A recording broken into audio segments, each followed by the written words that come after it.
Buenos días. Buenos días a todos. Hoy vamos a realizar una nueva sesión de ITIL orientada a la certificación de ITIL V3 y vamos a empezar por el primer apartado, la primera sección que está dirigida a la estrategia de servicio. Como ITIL es una librería orientada a las mejores prácticas, orientada a cómo gestionar una serie de servicios desde una empresa proveedora de servicios a unos clientes, y la forma de dividir sus apartados suele realizarse mediante los procesos asociados.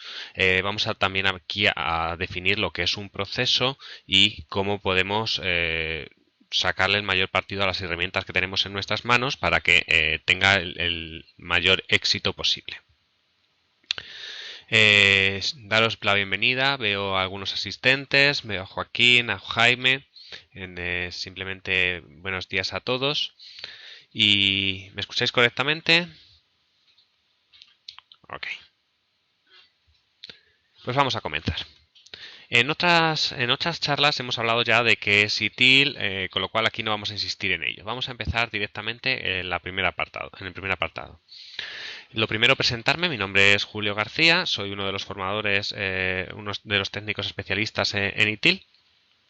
Y tengo la certificación de ITIL, y además en Nanfor Ibérica somos también un centro formador oficial para conseguir las certificaciones de EXIN y en concreto en este caso de ITIL.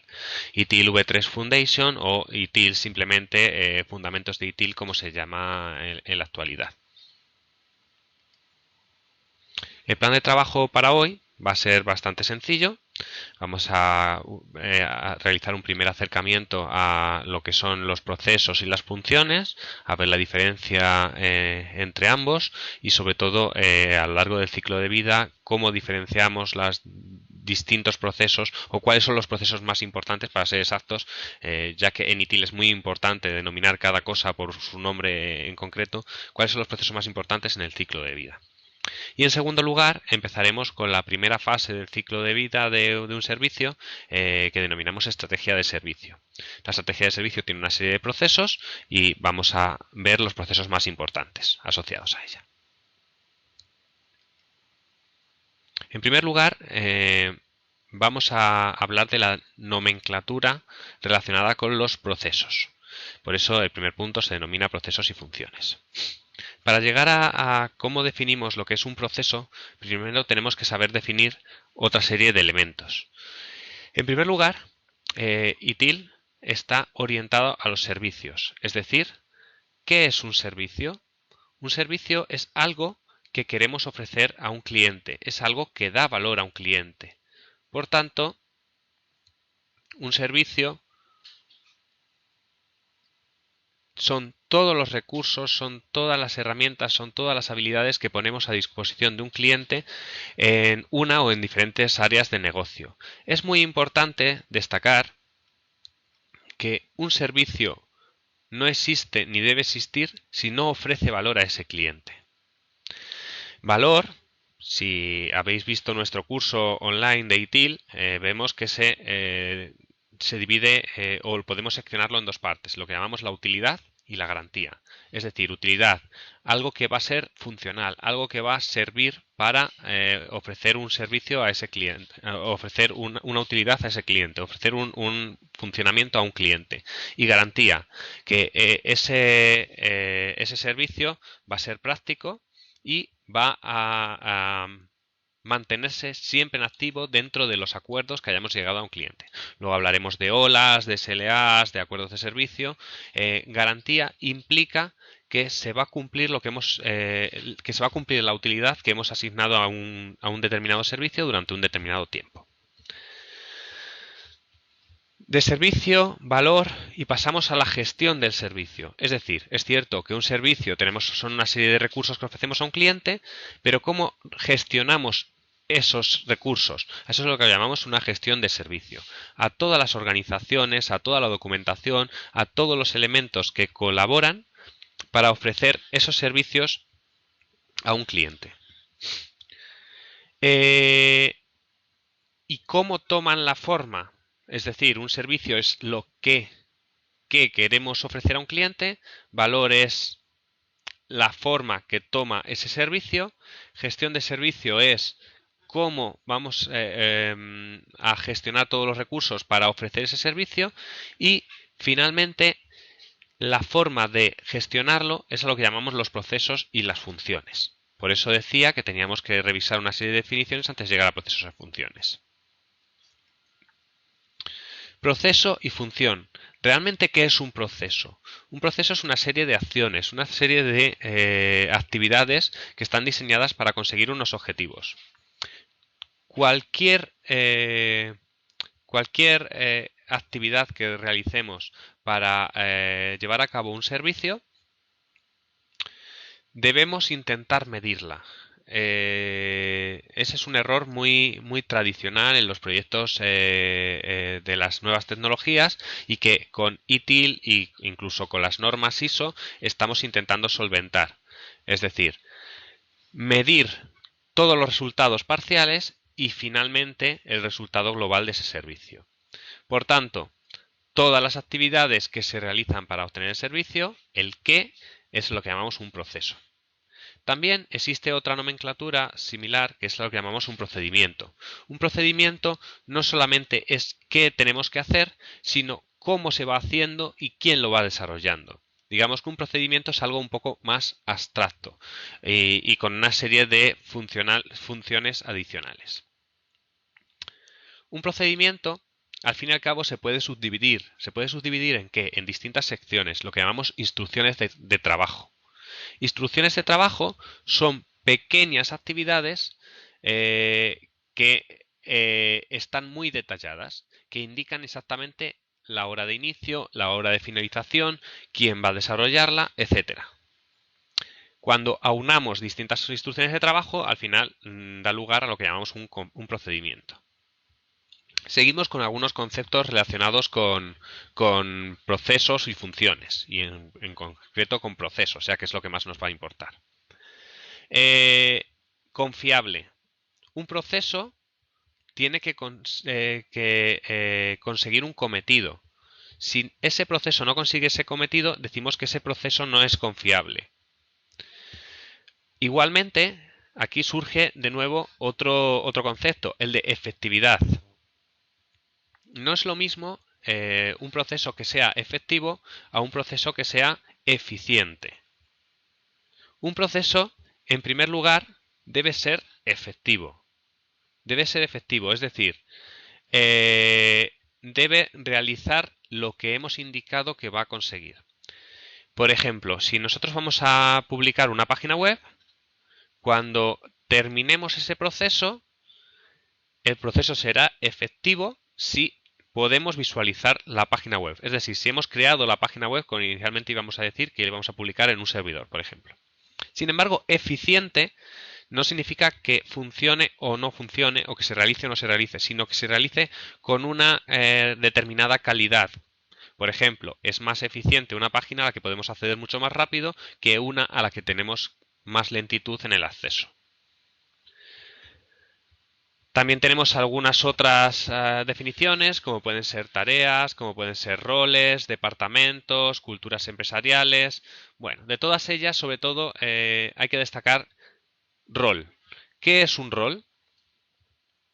En cualquier proyecto, en cualquier servicio, nosotros asignamos una serie de tareas a unas personas, a unas máquinas, a un conjunto de responsables. A eso es a lo que llamamos un rol. Y es muy importante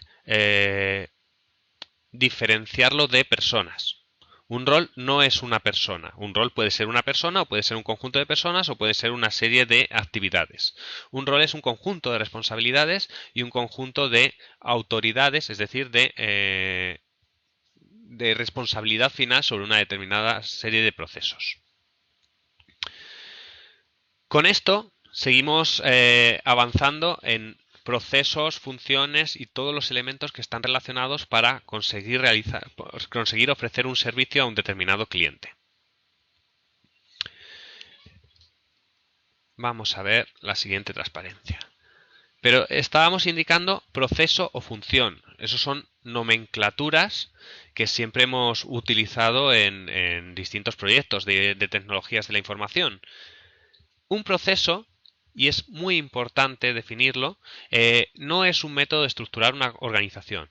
Es decir, si una organización tiene un departamento informático, un departamento de administración, un departamento de marketing, no podemos indicar que un proceso va a ser un proceso de marketing, un proceso de administración, un proceso de informática. Un proceso es algo totalmente distinto e independiente de la estructura de una organización. Un proceso tiene un inicio, un proceso tiene un fin y un proceso tiene un propietario. Y aquí vamos a empezar ya a diferenciarlo de lo que es una función. Un proceso es algo concreto, un proceso es algo medible, una función no. Una función es algo abstracto, algo que no es medible.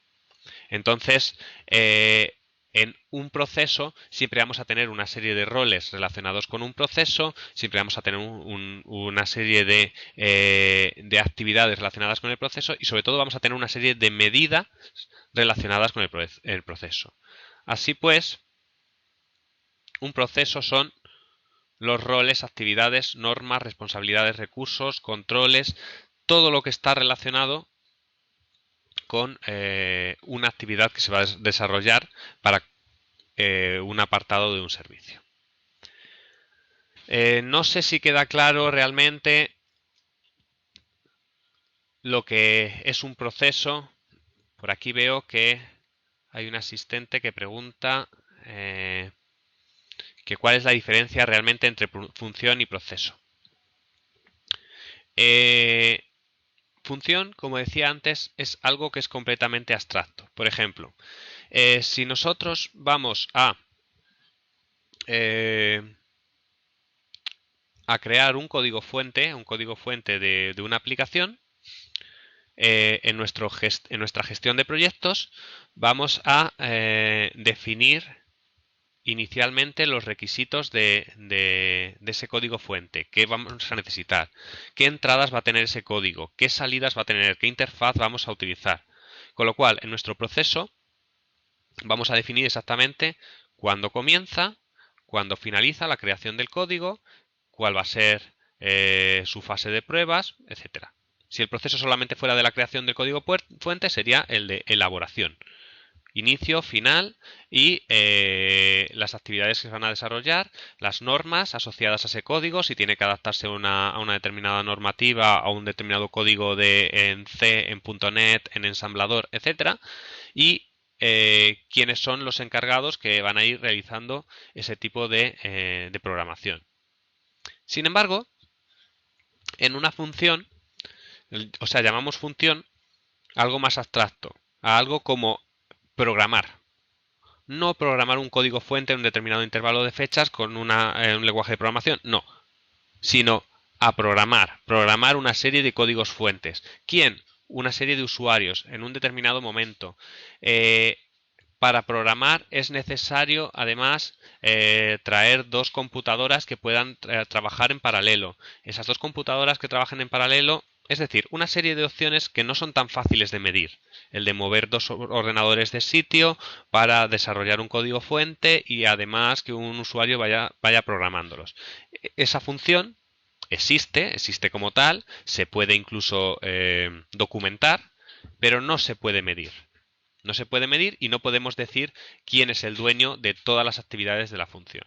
Mientras que en un proceso sí, podemos decir que Marcos, Alonso o por ejemplo vosotros los asistentes, Joaquín, Jaime, seréis los desarrolladores de ese código fuente, el proceso de desarrollarlo y que tendréis a Ana María, que será vuestra directora y será la que tenga que supervisar que ese código sea correcto. Por ejemplo, una serie de roles asumidos por una serie de personas, la de supervisión, pruebas, etcétera. No sé si lo he dejado más claro o lo he dejado todavía un poquito más complejo. Lo importante en cualquier caso es, insisto, es la medición. Algo muy importante en cualquier servicio es la documentación de inicio a fin del servicio. Y por tanto, esa documentación lleva una serie de medidas, una serie de lo que llamamos KPI, los factores críticos de éxito. se establecerán siempre esas medidas y se irán aplicando a todos los procesos. Y además, todos los procesos van a tener un propietario. De hecho, aquí justo debajo de esta diapositiva, vemos cómo, vamos a ver, cómo aparecen los roles relacionados con el proceso. Por un lado tenemos al propietario, es decir, el que tiene que asegurarse que hay una serie de plantillas para llevar a cabo el proceso y el que tiene que asegurarse de que el proceso finaliza correctamente. En el caso que poníamos anteriormente de programación, tendrá que asegurarse de que el programa ha sido hecho y que además es funcional, que además funciona. Y si era un lenguaje creado en Java, pues que se utilizan determinados estándares de Java. Si es de Java V2, por ejemplo, que se utilizan los estándares de Java V2. Se utilizan terminologías, plantillas, documentaciones y asociadas a lo que inicialmente ha indicado el propietario. Por otro lado, tenemos junto con el propietario, tenemos un rol muy importante, el operador. El operador es realmente quien va a hacer las actividades de ese proceso. No es el responsable, pero sí es el que lo tiene que realizar. En este caso, el rol del operador para realizar una aplicación que saque un entorno de reservas para hoteleras por pantalla, pues tal vez sean varias personas, sean 5 personas que sean los operadores de ese proceso de programación de un código de reservas. Lo único, y no es poco, lo único que es su actividad es la de crear esa actividad, o sea, realizar esa actividad y sobre todo informar al gestor del proceso. Así que ya hemos denominado el propietario, el operador y queda un rol intermedio que es el de gestor. El gestor es el que tiene que supervisar que esas actividades se vayan realizando correctamente. No es el responsable de que ese código funcione o no funcione, sino además que ser el encargado de que se realicen todos los procesos, es decir, de que realmente se haga ese código fuente e informar al propietario de que se ha finalizado o no se ha finalizado. Es decir, cuando nosotros utilizamos un programa como un gestor de proyectos, un gestor de tareas, pues el gestor es el que realmente va a llevar los apartados técnicos o la gestión técnica de ese proyecto. Tal vez pueda quedar mucho más claro en esta diapositiva. No sé si ha quedado claro. Me comentan por aquí que sí, que ha quedado claro. Pero de todas formas, vamos a ver esta diapositiva. Fijaos, en este caso tenemos una serie de procedimientos, procesos, etc. ¿Cómo podemos visualizarla? Fijaos que inicialmente tenemos unos objetivos a cumplir. Unos objetivos a cumplir por un proceso determinado. El proceso sería todo lo que hemos remarcado en este círculo amarillo. Esos objetivos, por ejemplo, pueden, como hemos dicho antes, tener un código fuente efectivo que podamos teclear y que podamos hacer la reserva de un hotel. Es decir, ese proceso va a tener una serie de características y al final los resultados van a ser esa página web de reservas. Bien. Inicialmente, ¿qué vamos a tener? Normalmente en los procesos vamos a tener entradas y salidas. Vemos aquí una salida, vemos aquí una entrada. ¿Por qué? Porque normalmente entradas, pues tenemos un lenguaje de programación, un compilador, un equipo informático, unas conexiones a Internet. Tenemos una serie de datos que se van a utilizar para realizar el proceso. Incluso tal vez otro proceso de programación anterior, ¿por qué no? Por otro lado, esas entradas se pasan al propietario. Se pasan al propietario que decide cuándo comienza el proceso y sobre todo es el responsable de esos resultados. A continuación, vemos que ese proceso tiene un gestor que se va encargando de que el operador realice una serie de tareas. Disculpad, antes he dicho que un proceso podía ser todo lo que tengamos en amarillo, y realmente esto es sobre todo un servicio que vamos a ofrecer a un determinado cliente. En este caso, este servicio va a tener dentro dos procesos: el proceso que está en la parte izquierda y el proceso que está en la parte derecha. ¿Ok? Entonces, el propietario va a ser el responsable de este proceso. Va a tener un gestor, va a tener un operador, vamos a hacer una serie de roles a su cargo que van a realizar una serie de tareas. Una serie de tareas que van a tener una entrada y una salida. Esos procesos pueden interrelacionarse entre sí. Pueden interrelacionarse entre sí con sus entradas y sus salidas. Y finalmente, lo que se va a ofrecer es un servicio a un usuario que tiene una serie de procesos intermedios con los resultados finales. Además, hablábamos de proceso contra función. Vemos que en todas esas tareas, lo que decíamos antes, hay cosas que no son medibles o que no son fáciles de definir como tales e incluso de relacionar con el propio propietario del proceso. A eso es algo que llamamos los procedimientos y las funciones asociadas a esos procedimientos. Como veis, tenemos un proceso, puede tener varias funciones, no solamente una función. Bien, aquí vemos la diferencia en que un proceso está muy estructurado, se sabe cuándo comienza, cuándo finaliza y se sabe los roles que tiene relacionados. Mientras que un procedimiento o una función pues está relacionado con los procesos, pero no tiene una entidad tan física. Y en definitiva, esto cómo se muestra en un ciclo de vida de un servicio. Es decir, desde que ideamos un servicio para ofrecer a un cliente hasta que finalmente lo ofrecemos a ese cliente. Pues ITIL en sus distintas versiones no se ha diferenciado tanto en lo que muestra o en lo que intenta enseñar o lo que intenta ofrecer como una buena práctica para todos los usuarios de ITIL, sino en la forma de organizarse a nivel interno. En las distintas mejoras de ITIL, lo que se ha sido mejorando ese sistema de procesos. En las últimas versiones, lo que se ha centrado ITIL ha sido sobre todo en administrar los procesos dentro del ciclo de vida de un servicio y en diferenciar exactamente dónde podemos encontrarlos. Eso sí, no es tan sencillo definir que un proceso se va a dar exclusivamente, por ejemplo, en la operación de servicio. Cuando imaginaos que que tenemos una empresa de mantenimiento de software y que tenemos un servicio de atención al cliente, etcétera, y que tenemos un proceso que es un proceso de llamadas.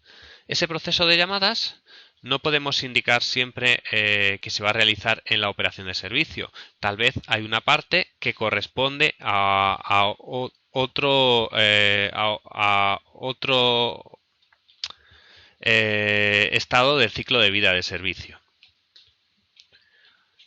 Por ejemplo, si nosotros tenemos establecido que el ciclo de vida de un servicio se divide en estas 5 fases, en la estrategia de servicio, diseño de servicio, transición, operación y mejora continua del servicio, no podemos, por ejemplo, en el proceso de demanda,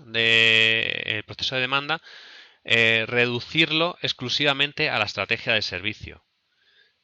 En el diseño, en la transición, en la operación de servicio también tendremos que tener muy en cuenta ese proceso.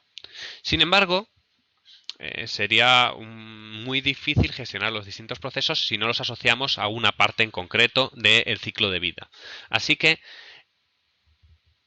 siempre vamos a definir un proceso en un determinado apartado del ciclo de vida del servicio. Por ejemplo, en la estrategia del servicio, sobre todo vamos a tener 3 servicios indispensables. Uno va a ser la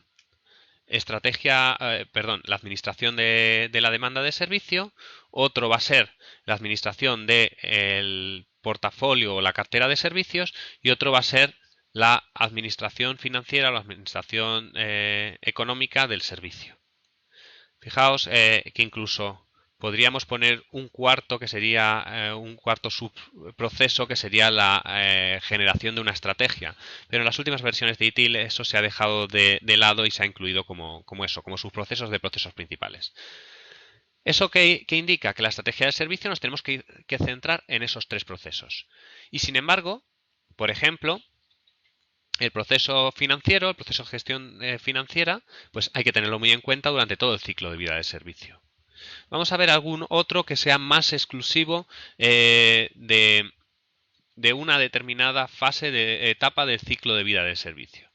Por ejemplo, vamos a ver, pues aquí vemos, por ejemplo, la operación del servicio. En la operación de servicio vemos que es una etapa del ciclo de vida del servicio donde ¿qué ofrecemos sobre todo? Ofrecemos una serie de actividades, una serie de acciones, roles relacionados con ella, donde exclusivamente nos tenemos que centrar en la funcionalidad de un servicio, en quién atiende una determinada página web, de cómo se da un soporte a través de un teléfono IP, etcétera, un servicio de CAU, y todo ello no hay que tenerlo en cuenta en otras fases del ciclo de vida del servicio, sino que exclusivamente hay que tenerlo en cuenta en la operación de servicio. No sucede así con otros muchos, como por ejemplo la administración de conocimiento, el proceso de administración de conocimiento. Inicialmente es en la transición del servicio donde cobra mayor importancia, pero hay que tenerlo muy en cuenta en la estrategia, en el diseño, en la transición y en la operación del servicio.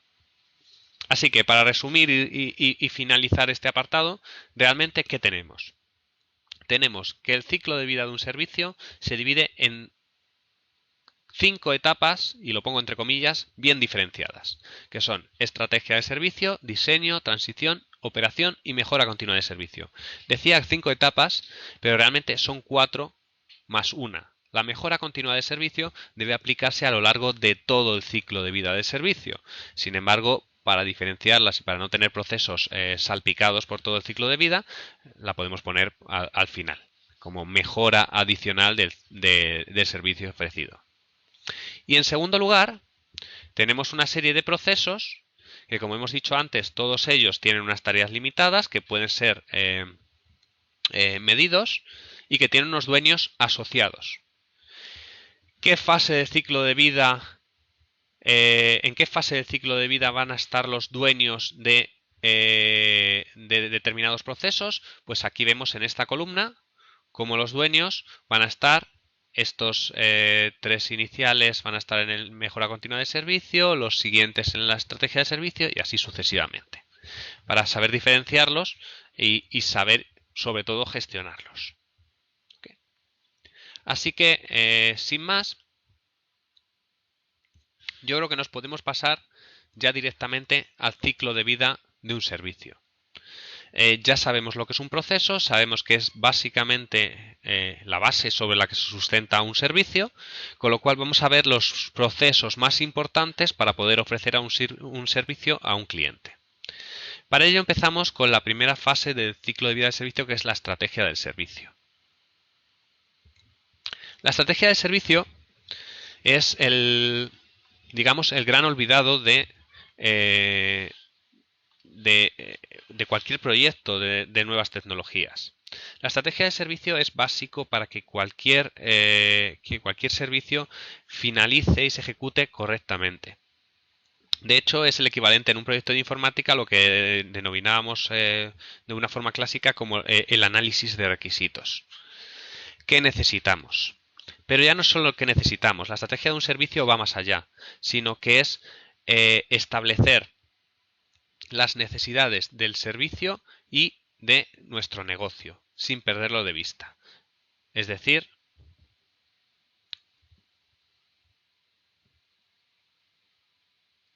la estrategia de un servicio tiene que crear servicios de valor que vayan de acuerdo a la estrategia de nuestro negocio. Para ello, hay una serie de preguntas básicas, como qué servicios debemos ofrecer, quién los va a requerir, son mejores o son peores que los de otros competidores, realmente van a quedar obsoletos pasado un cierto tiempo, le van a dar valor a nuestros clientes. Tal vez nosotros tengamos unos servicios que sean muy buenos, según nosotros, según el proveedor de servicios, y sin embargo al cliente que va a recibirlos piense que no le aporta ninguna utilidad, que no le da ningún valor. Recordemos, utilidad y garantía. Sobre todo utilidad sería la respuesta que hay que ofrecer a esos clientes. Y por último, la estrategia de servicio al final se manifiesta ¿en qué? Pues en un estudio del mercado de toda la situación económica actual para ver si esos servicios van a ser viables o no van a ser viables, en una serie de ofertas para ver si vamos a poder aplicarlas a un cliente, a varios, a todos determinados en según qué servicios, y las estrategias para la ejecución de dichos servicios. Todos los elementos previos para la elaboración de un futuro catálogo de servicios para el cliente. Al fin y al cabo, los servicios que ofrezcamos a un cliente se van a sustentar en un catálogo general de nuestros servicios. Ese debería ser nuestro centro de trabajo.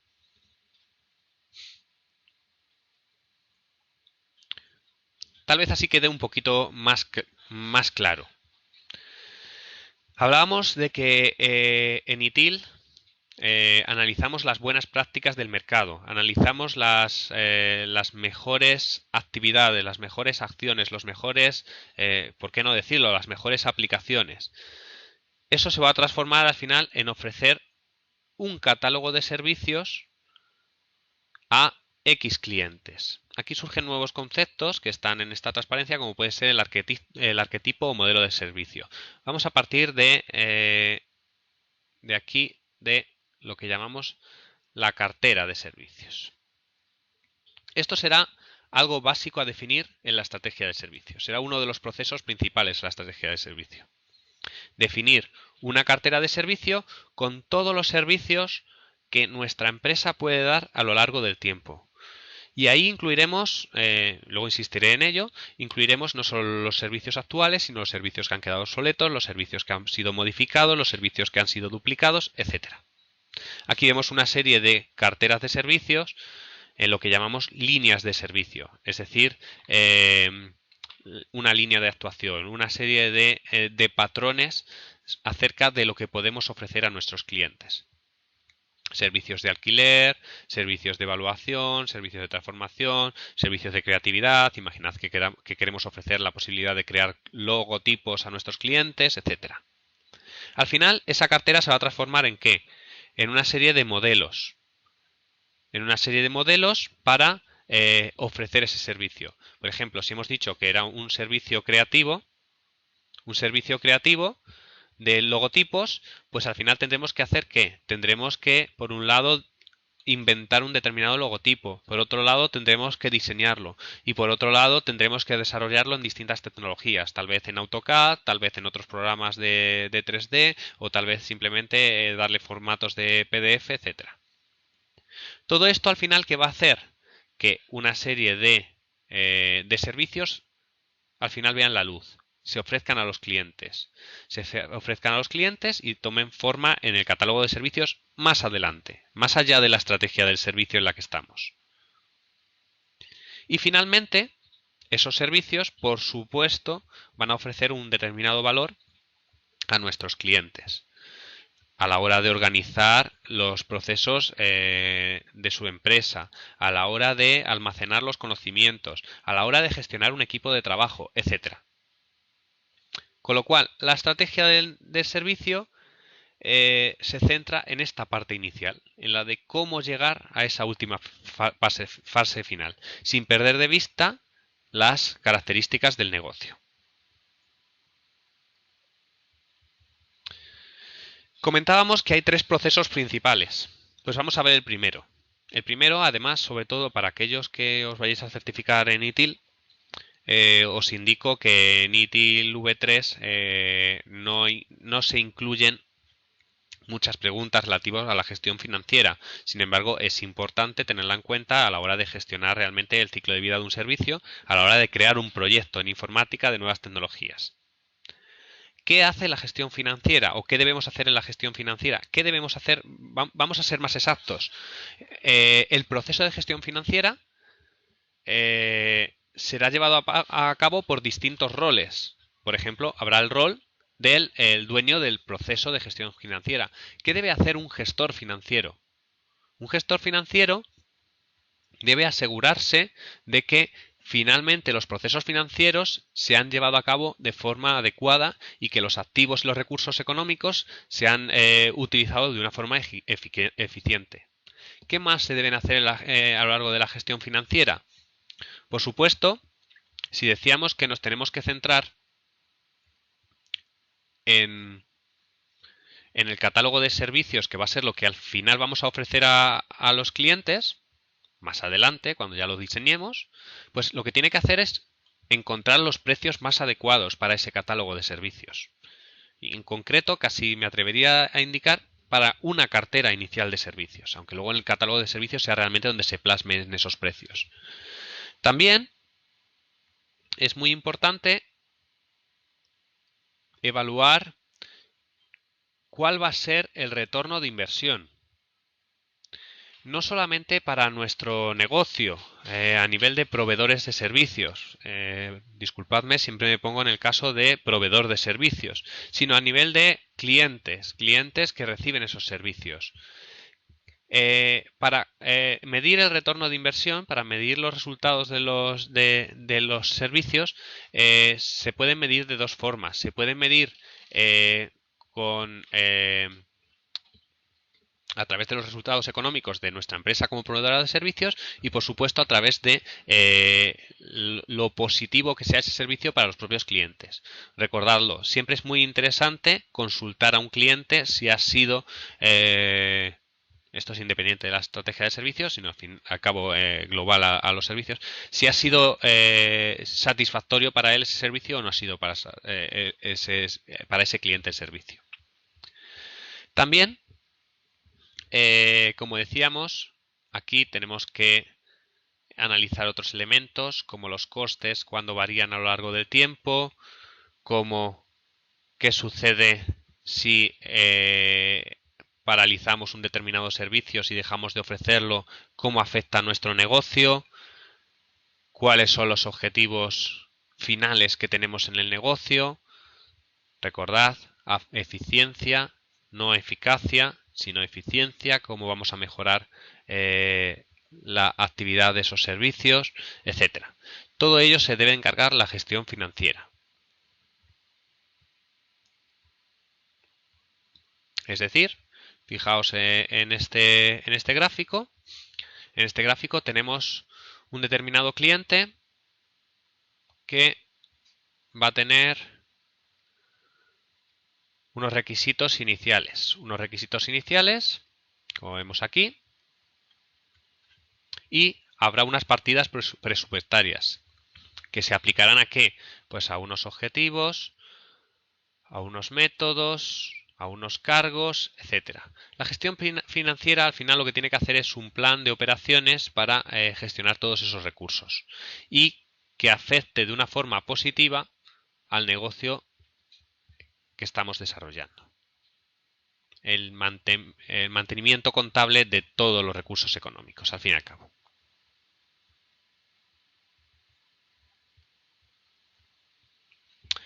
En segundo lugar, decíamos que otro proceso bastante importante durante la estrategia de servicio es, una vez ya hemos analizado nuestro negocio y el impacto económico que tiene sobre él los servicios que queremos ofrecer, vamos a estudiar realmente si existe demanda o no existe demanda para esos servicios. Imaginaos que nuestro negocio es el de creación de páginas web. Tendremos que analizar realmente si existen en el mercado demandas de distintas empresas, particulares, autónomos que soliciten la creación de páginas web, o estamos en un periodo en el que no se solicita la creación de páginas web. Todos los profesionales tienen ya su página web bastante actualizada y no necesitan ese servicio. Tal vez entonces podamos ver un servicio diferente, que sea el de mejora de páginas web. Pero bueno, eso ya entraríamos de nuevo en empezar con la estrategia y empezar a ver qué servicios vamos a ofrecer. Es decir, adaptar los servicios que vamos a ofrecer a las demandas que van a producirse por parte de los clientes. Imaginaos que ofrecemos un servicio de creación de páginas web, pero solo tenemos la capacidad, que eso lo analizaremos más adelante cuando diseñemos realmente los servicios, de atender a 50 personas. Y que la demanda nos van a solicitar 3.600 páginas web. Al fin y al cabo va a ser un desastre el servicio que podamos ofrecer. No se va a ofrecer de forma correcta y puede que no finalice tampoco de forma correcta. O aunque finalice de forma correcta, tal vez estemos perdiendo un nicho de mercado bastante interesante.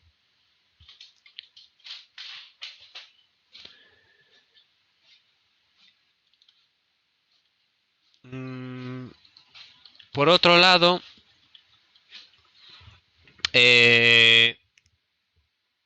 ¿cuál es un apartado muy importante de la gestión de demanda? Pues un apartado muy importante es establecer un contacto directo sobre la gestión financiera. Es decir, lo que indicábamos antes, si nosotros podemos ofrecer un servicio, imaginaos, por $50, si la gestión financiera nos indica que disponemos de $3.500 para ofrecer ese servicio, podremos establecer la cantidad de servicios que somos capaces de crear. Ya no solo eso, sino a la hora de crear los servicios, a la hora de si a lo largo del tiempo va a aumentar la cantidad de servicios que vamos a ofrecer a los clientes o se va a mantener estable. Eso lo debe hacer también la gestión de la demanda. Hacer una previsión de futuro en la cantidad de servicios que vamos a ofrecer a los clientes. Aquí surge un concepto muy importante que es los patrones entendibles de actividad de negocio, los PBAs, por si veis estas siglas en alguna documentación, en alguna herramienta o en algún manual. Cuando nosotros analizamos la actividad de negocio, que es una de las actividades básicas de la estrategia del servicio, al final lo que vamos a hacer es documentar, contrastar una serie de elementos y esos documentos van a ser lo que llamamos los patrones entendibles de actividad de negocio. Para ponerlo de una forma más clara realmente, ¿qué actividades vamos a desarrollar en el negocio de una forma concreta? Imaginaos que somos una empresa de informática que ofrecemos servicios de informática. Dicho así queda de una forma un poco abstracta. Tenemos que concretar. Por ejemplo, podemos ofrecer un servicio de backup.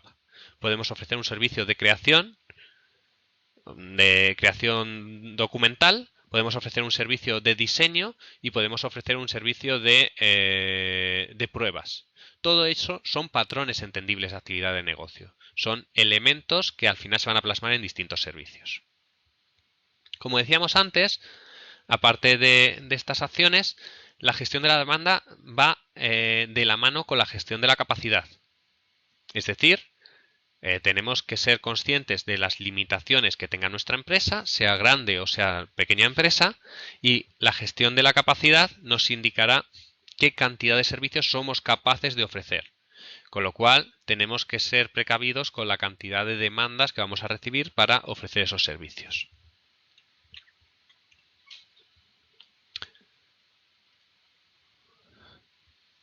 En algunos conceptos que suele surgir cuando hablamos de la gestión de demanda que son importantes, sobre todo son estos. Uno de ellos lo hemos comentado por encima, que es las líneas de servicio. Es decir, las líneas de actividad, las líneas de actuación que van a seguir las distintas actividades de negocio, de servicio de nuestro negocio. Por otro lado, una de las responsabilidades más importantes que tiene la gestión de la demanda es definir lo que llamamos los paquetes de nivel de servicio. Permitidme que haga un inciso.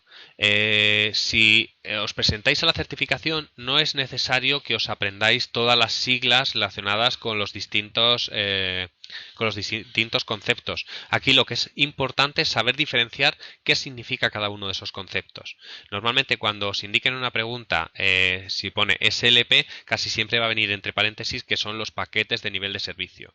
Solo en alguna situación, como puede ser, por ejemplo, DS, diseño de servicio, que estamos tan acostumbrados a verlo día tras día, puede que no lo indiquen entre paréntesis cuál es la nomenclatura de ese concepto.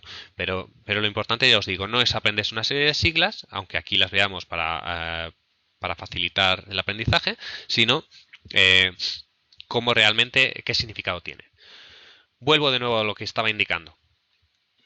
Los paquetes de nivel de servicio realmente es qué se va a ofrecer al final a un cliente. Eso es lo que vamos a llamar paquetes de nivel de servicio. Van a venir apoyados por, cuando creamos un servicio nuevo, algo que vamos a ofrecer a un cliente que le va a dar un valor, inicialmente lo que creamos son un SLA, es decir, ya lo veremos también más adelante, es un acuerdo entre proveedor y entre cliente, entre receptor de servicio. Pues los paquetes del nivel de servicio, al fin y al cabo, lo que van a ofrecer es que se ha cumplido determinado servicio, que tiene unas entradas, que tiene unas salidas, que tiene una serie de documentos entregables al cliente en unas fechas, etc. ¿En qué se diferencian respecto de los paquetes de servicio? Los paquetes de nivel de servicio indican además que se ha cumplido la garantía de ese servicio, que se ha cumplido el nivel de servicio esperado. Digamos que un paquete de servicio, para hacerlo mucho más sencillo, sería un zip, un tar que vamos a entregar a una empresa con una serie de ficheros internos, es decir, un fichero comprimido con una serie de ficheros internos. Ese sería el paquete de servicio que vamos a entregar a una empresa para que lo utilicen, para que empiecen a utilizar esa aplicación, mientras que un SLP además incluiría una serie de documentación asociada con una serie de pruebas, una serie de características documentales para ese paquete de servicio. Sería como un añadido a los paquetes de servicio.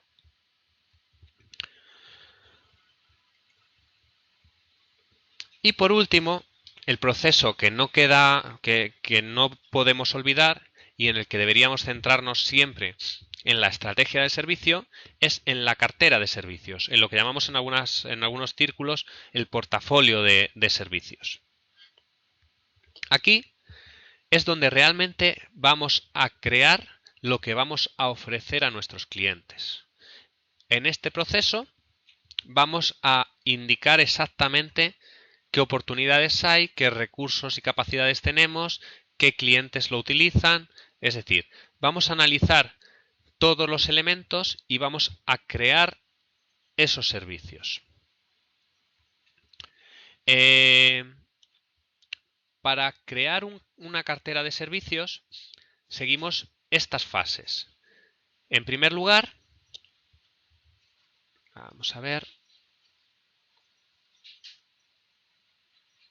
definimos qué servicios son necesarios, o ya no tanto que son necesarios, sino qué servicios somos capaces de ofrecer, según la demanda que hayamos evaluado con el proceso de la demanda. Eso es lo básico. Recoger una serie de datos y recoger unas investigaciones del mercado actual. A continuación, analizamos esos datos. Vemos realmente si esos servicios solicitados por los clientes realmente van a ser viables, van a ser unos más interesantes que otros económicamente o incluso estratégicamente, con lo cual vamos a priorizar todos los servicios que hayamos analizado anteriormente.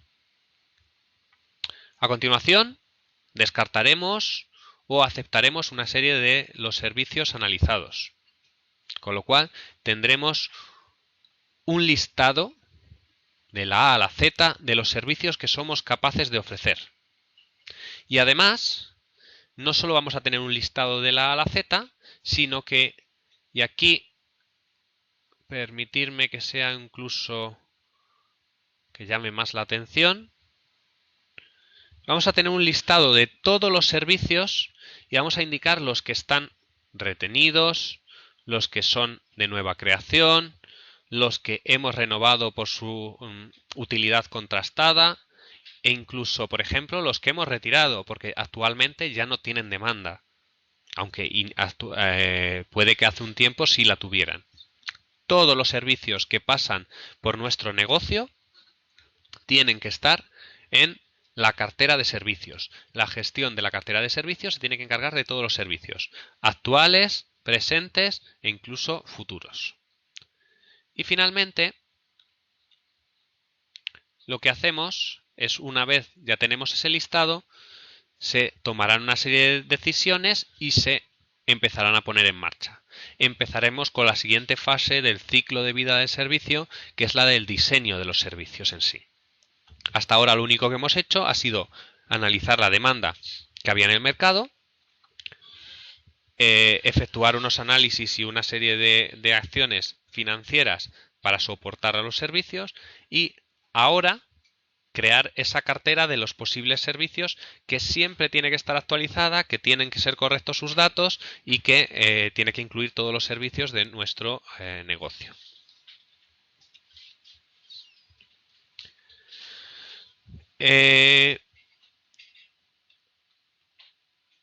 Aquí es muy importante diferenciar un concepto que veremos posteriormente, que es catálogo. Catálogo no es lo mismo que carteras. Catálogo es un subconjunto de la cartera de servicios. El catálogo va a estar más reducido, va a tener una información diferente a la cartera de servicios. Pero sin embargo, la cartera de servicios va a tener tres posibilidades. Una, ese catálogo, que va a ser lo que se manifieste finalmente a los clientes.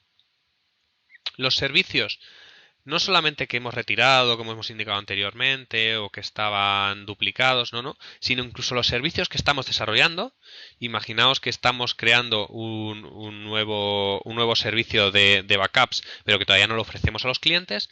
Ese servicio ya existe como tal, y ya existe como tal en la cartera de servicios. No en el catálogo, pero sí en la cartera de servicios. Así que debemos incluirlo también en la cartera con toda la información asociada. Y por supuesto, aunque haya servicios que ya no ofrezcamos a los clientes, en la cartera tienen que seguir existiendo. Diréis, bueno, parece más lógico tener los del canal de entrada, tener los servicios que se están desarrollando en la cartera de servicios y no los servicios retirados. No, gran error. Los servicios retirados deben aparecer también en la cartera de servicios. Imaginaos que hay un cliente que hace un par de años que ya no tenemos contacto con él, pero sin embargo tiene una consulta, o una nueva solicitud para un servicio nuevo relativo a un servicio que teníamos anteriormente y que hemos olvidado tenerlo en la cartera de servicios o que lo hemos eliminado de la cartera de servicios. Esto da lugar a incongruencias. Tendremos que crear casos excepcionales, que crear documentación adicional, mientras que si lo tenemos en la cartera de servicios bien marcado como servicio retirado, la acción no tendrá más remedio que estar documentada e indicar qué hay que hacer con ello. Si es creación de un nuevo servicio o si es una actividad relacionada en el acuerdo de soporte de ese servicio retirado. Y con esto finalizamos la charla de hoy, donde hemos echado un vistazo, recordad, a esas dos partes. Por un lado, a lo que era un proceso y diferenciarlo de otras nomenclaturas diferentes. Aquí en ITIL vamos a hablar de procesos y es nuestro centro principal. Pero es nuestro centro principal por debajo de ¿qué? De los servicios. Los servicios tienen un ciclo de vida que vamos a diferenciar en distintas etapas para facilitar el estudio. Y esas etapas, el segundo punto que hemos visto hoy ha sido la estrategia del servicio.